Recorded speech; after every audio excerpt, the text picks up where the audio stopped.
5 তারিখে যদি পরিবর্তন না হতো, শেখ হাসিনা সর্বশেষ সেনাবাহিনীর কাছে দাবি করেছিলেন আর 2 দিন আমাকে সময় দেওয়া হোক।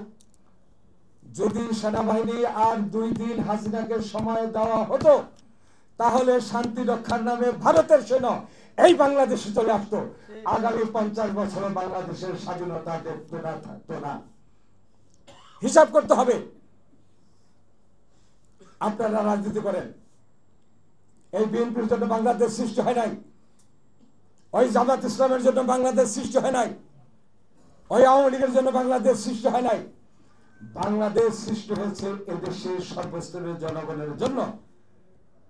এদেশের মানুষ 30 লক্ষ ডলারে রক্ত দিয়েছে। কার নেতৃত্বে, কার ঘোষণায়? শেখ মুজিবের? শেখ মুজিব কোথায় ছিলেন? এই জামাত ইসলাম কোথায় ছিলেন সেই বিশেষ সময়, স্বাধীনতা যুদ্ধের সময়? কোথায় ছিলেন শেখ মুজিব? কোথায় ছিলেন জামাত ইসলাম?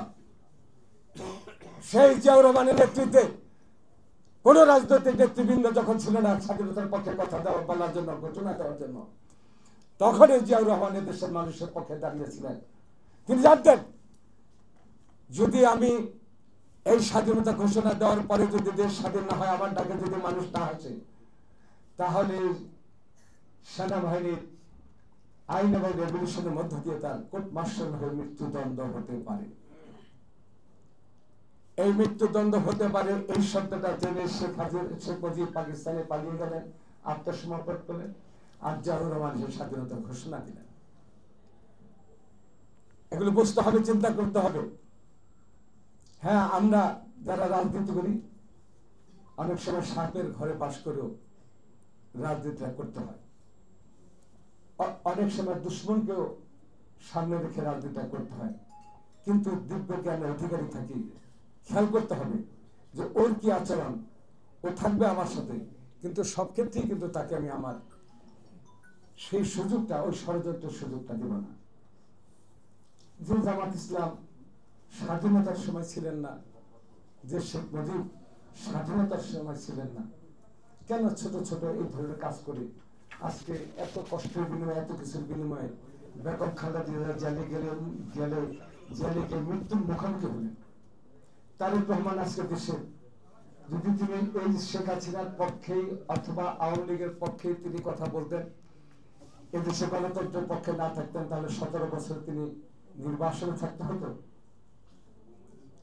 সবকিছু মিলিয়ে জাতি যখন তারেক রহমানের নেতৃত্বে বেগম খালেদা জিয়ার নির্দেশনায় ঐক্যবদ্ধ হয়ে শেখ হাসিনাকে পতন ঘটিয়েছেন, পালিয়ে যেতে বাধ্য হয়েছেন, এখন একটা নির্বাচন, এই নির্বাচনের মধ্যে এটা বা হাত লাগাই দিলেন, বললেন যে কি পিয়ার, কেন পিয়ারের কি প্রয়োজন?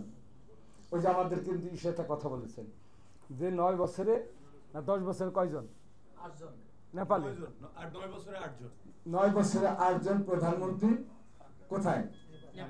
নেপালে। সবকিছুর মূলে কিন্তু একটা চিন্তা ভাবনা করা দরকার। আপনার আইন বিশেষ কথা হলো জনগুরুত্বপূর্ণ আইনগুলোর পরিবর্তন ঘটাবে কে? সংসদে কি? সংসদটা কেন আছে? ওই সংসদটা কেন করা হয়েছে? সংসদে আইন প্রণয়নতা যাবে, আমরা নির্বাচনের মধ্যে দিয়ে আমরা আমাদের প্রার্থী পাঠাবো, সেখান থেকে সবকিছু হবে।